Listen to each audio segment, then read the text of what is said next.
సభ్యులు అయిష్టంగానే హాస్పిటల్కి వచ్చాడు అంటే రాజ్ కుమార్ అండ్ ఫ్యామిలీ హాస్పిటల్కి వచ్చారు.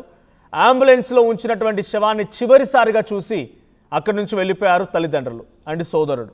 దీంతో చేవెళ్ల మున్సిపాలిటీ సిబ్బంది సహకారంతో అంత్యక్రియలు నిర్వహించారు పోలీసులు.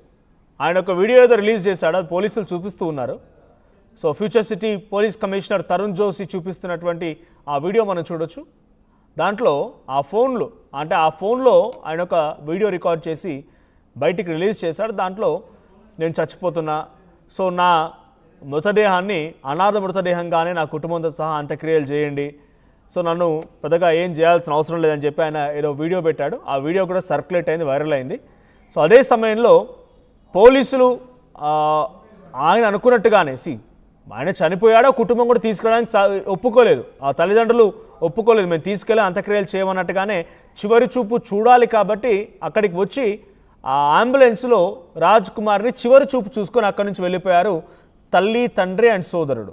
ఆ తర్వాత చేవెళ్ల మున్సిపాలిటీకి సంబంధించినటువంటి సిబ్బంది సహకారంతోనే పోలీసులు అంత్యక్రియలు నిర్వహించారు. ఒకసారి సోదరుడు అండ్ అటు ఫ్యూచర్ సిటీ పోలీసులు మాట్లాడుకొచ్చారు రాజ్ కుమార్ అంత్యక్రియల విషయంలో కానీ రాజ్ కుమార్ మరణం పైన కానీ వాళ్ళు ఏం మాట్లాడారో చూద్దాం.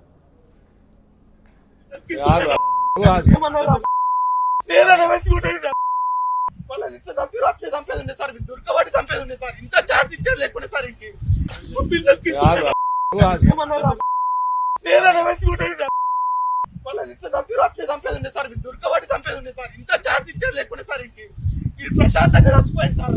ఎంతమంది జీవితాలన్నీ నాశనం చేస్తున్నారు. అప్పుడన్నా మందు అయినప్పుడు చచ్చిపోయినట్టు ఇదంతా లేకుంటుండే. అసలు ఎవరికి ఏం తెలుసు? పిల్లలకి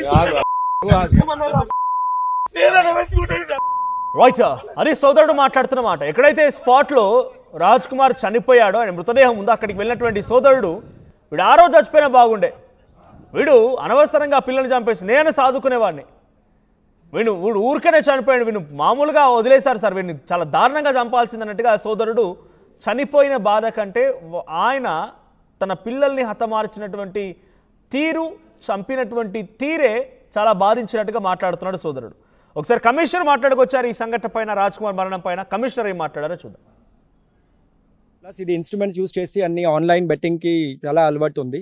దాని కారణం అతని పైన చాలా హెవీగా డెట్ ఉంది, రుణం చాలా ఎక్కువ ఉంది. 2 కోటి పైన రుణం ఉంది అప్పుడు. సో దాని కారణం అతనికి చాలా మెంటల్ స్టేట్ కొంచెం డిస్టర్బ్డ్గా ఉంది. అప్పుడు అతనికి పిల్లలు, 2 పిల్లలు ఉన్నాడు, 1.5 years, చాలా చిన్నగా ఉన్నారు, 1.5 and 4 years old.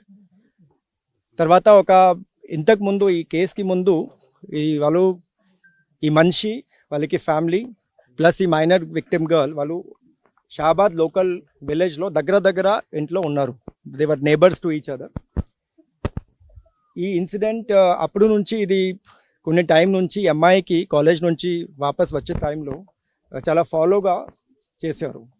సో దాని గురించి మాకు 16th May రోజు షాబాద్ పోలీస్ స్టేషన్లో ఒక పోక్సో కేసు కూడా బుక్ అయింది, సెక్షన్ 11 and 12లో. అది సైబర్ స్టాకింగ్, అమ్మాయికి ఇది ఉమెన్ స్టాకింగ్ ప్రకారం.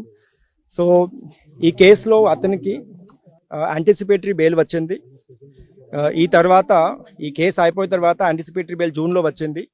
తర్వాత అతను వాళ్ళకి భార్య అండ్ 2 sons వాళ్ళు దేవలకొండకి షిఫ్ట్ చేశారు. అతనికి పేరెంట్స్, తల్లి తండ్రి అక్కడ షాబాద్లో ఉన్నారు, సేమ్ ఇంట్లో. బట్ ఓన్లీ అతను ప్లస్ భార్య అండ్ 2 sons దేవలకొండకి షిఫ్ట్ చేశారు. ఈ ఇన్సిడెంట్ రోజు 10th July సాయంత్రం ఒక కార్ హైర్ చేశారు. అతని దగ్గర ఓన్ కార్ లేదు, ఈ ఓన్లీ హ్యాజ్ అ స్కూటీ.